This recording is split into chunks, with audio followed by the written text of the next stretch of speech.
예수께서 이르시되 내가 심판하러 이 세상에 왔으니 보지 못하는 자들은 보게 하고 보는 자들은 맹인이 되게 하려 함이라 하시니.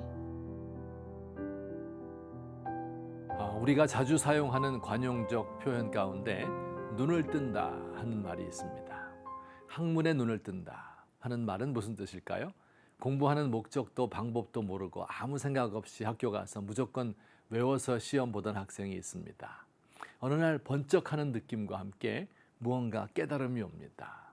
문리가 트였다 이렇게 말하죠. 공부하는 방법을 알게 되고 책 읽는 것이 재미있고 세상 이치를 깨쳐가는 데서 희열을 느낍니다. 사랑에 눈 뜬다는 표현도 있습니다. 청소년기 언젠가부터 교회 오빠를 보면 괜히 마음에 설레고 먼 발치에서 보기만 해도 좋지요. 공부도 못하고 돈도 별로 없고 잘생기지도 않았는데 뭐가 그렇게 좋은지 눈에 콩깍지가 쓰였다고 하기도 하고 사랑에 눈이 멀었다고도 말합니다. 그런데 사실은 이게 사랑에 눈이 먼 것이 아니고요. 사랑에 눈이 뜬 것입니다.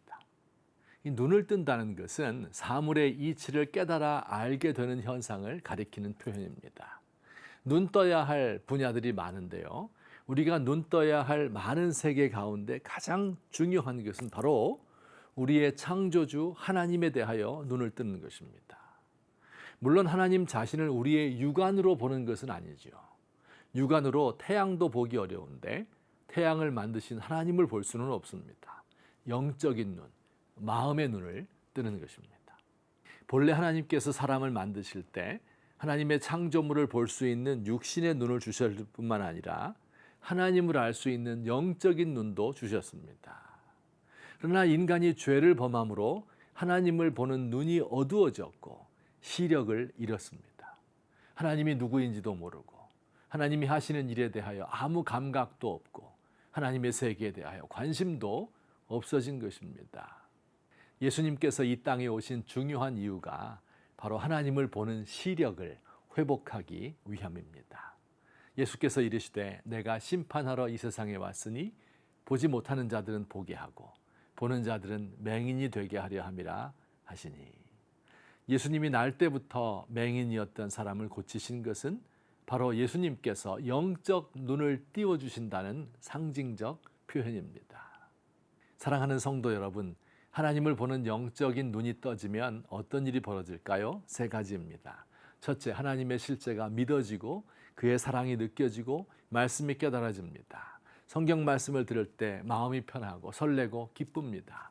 2000년 전에 쓰여진 그 성경이 지금 살아서 내게 다가오는데 활자가 마치 살아서 춤을 추는 것 같습니다. 둘째, 나의 모습을 새롭게 발견합니다. 내가 하나님 앞에서 무한대의 가치가 있는 존재라는 것을 알게 되고요. 동시에 나의 죄악에 대하여서도 더 깊은 인식이 생겨납니다. 영적 눈이 떠진 후에는 나의 죄가 커 보이고 죄 때문에 괴롭고 죄를 지은 내가 미워집니다. 세 번째, 하나님이 나에게 주신 사명을 깨닫게 됩니다.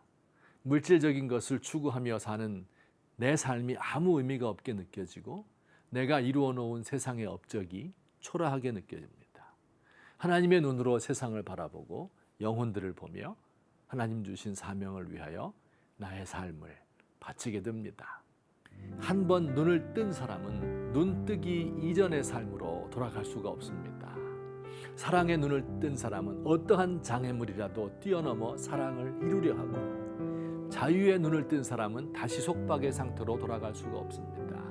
하나님의 세계에 눈을 뜬 사람, 영적 세계를 맛본 사람들이 다시 세상의 것에 집착할 일은 없습니다. 눈을 들어 하나님의 영광을 봅니다. 하나님의 옷자락이 성전을 덮고 그 영광의 물결이 온 세상을 덮고 있습니다. 하나님의 말씀이 꿀과 같이 달아서 세상이 주는 즐거움은 생각도 나지 않습니다. 하나님의 문지기로 사는 것이 세상 영광의 보좌에 앉는 것보다 낫습니다. 주여, 이 영광의 환상에서 깨지 않게 하소서.